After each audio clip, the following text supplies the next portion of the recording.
श्री व्यास जी महाराज ने जब अपने पुत्र को कथा सुनाई और उन्हें सुनी, और जैसे ही उनका जन्म हुआ, पृथ्वी पर आते ही व्यास जी महाराज दौड़ने लगे। आगे आगे सुखदेव महाराज जा रहे हैं, पीछे पीछे व्यास जी महाराज जा रहे हैं। कहते हैं पुत्रेति तन्मया सीत, हे पुत्र रुको, कहां जा रहे हो? सुखदेव जी महाराज रुकते नहीं हैं, भागे चले जा रहे हैं, क्योंकि जानते हैं कि अगर एक बार रुका और मैंने बात की अपने पिता से तो फिर मुझे माया आकर्षित कर लेगी, इसलिए मैं बात ही नहीं करूंगा। दोनों हाथों की मुट्ठी बांधी और भागा भाग लगे चले जा रहे हैं। कुछ देर दूर जाकर जंगल में एक नदी बह रही है। नदी में कुछ युवतियां स्नान करती हैं, स्त्रियां।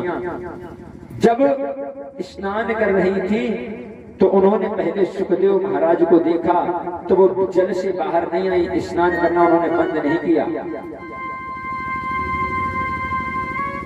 और जैसे ही उनके पीछे उनके पिताजी भी जा रहे थे, व्यास जी महाराज, उनको जैसे ही दौड़ते देखा,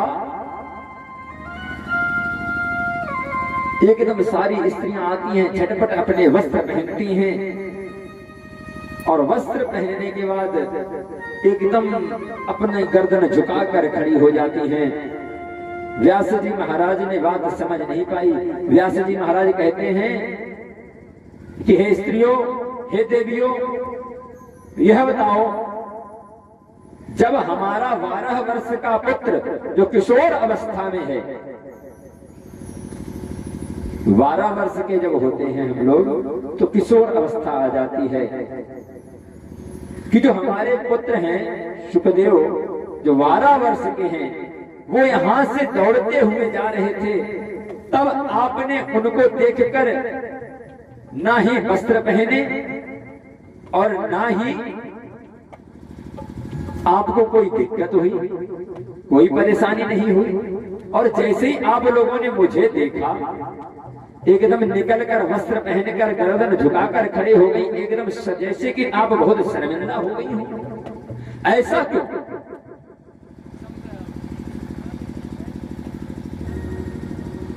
स्त्रियों ने कहा,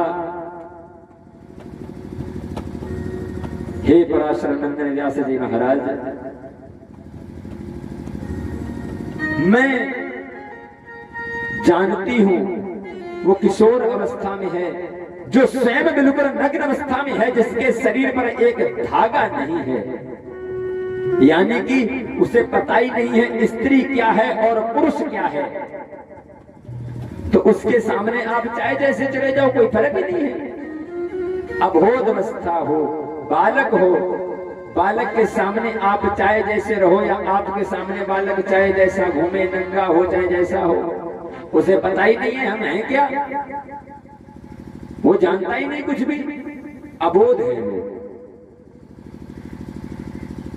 और आप माया में ग्रसित हैं, आप जानते हैं स्त्री क्या है, पुरुष क्या है, जानवर क्या है, आप जानते हैं।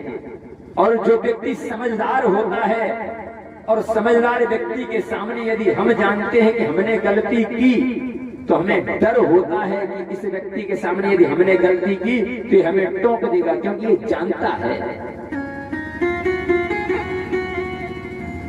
और जो व्यक्ति जानता ही नहीं है, अब हमने कभी ABCD पढ़ी नहीं, अब हमारे सामने आप ABCD सुनाओ, चाहे 1 2 3 सुनाओ, हम तो यही जाने भैया ABCD सुना रहे है ना भाई। हमने जो कार्य किया नहीं, और वो हम आपसे कहें भैया आपको करना आता है, आप हमें सिखाओ, तो आप हमें गलत सिखाएंगे तो हम गलत ही सही जानेंगे उसे भी, कि भैया सिखा रहे तो भैया को आता है, भैया सही सिखाएंगे हमको। इसलिए कहा कि हे महाराज, वो तो माया से विमुख है, उसे तो कुछ पता ही नहीं है। जब ऐसे कहा तो व्यास जी महाराज चुपचाप होकर चले जाते हैं, और पुत्रेति तन्मयतया तरवो विनेतु तम सर्वभूत हृदय मुनिमान तोष्णि। कहा जब अपने पुत्र को बुलाते हैं तो पुत्र नहीं रुकता, पुत्र के सम्मान में वृक्ष की जो लता पता पुष्प इत्यादि हैं झड़कर जवाब देते हैं कि हे व्यासनंदन, धन्य है आपके माता पिता जो जन्म होने पर ही आप वन को गमन कर रहे हैं, और एक आपका पिता है जो माया से ग्रसित होकर आपके पीछे चला जा रहा है। वृक्षों ने जवाब दिया कि व्यास जी महाराज, आपकी यह कोई भी बात नहीं सुन सकते, क्योंकि इनकी लगन हरि से लगी हुई है, और जिसकी लगन भगवान से लग जाती है मेरे प्यारे, फिर उसे किसी की चिंता नहीं होती, कौन माँ है कौन बाप है। कहते हैं लगन तुमसे लगा बैठे, जो होगा देखा जाएगा।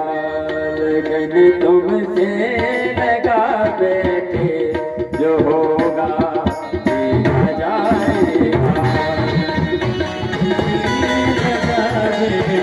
जो होगा देखा जाएगा, जो होगा देखा जाएगा, जो होगा देखा जाएगा, जो होगा देखा जाएगा, जो होगा देखा जाएगा।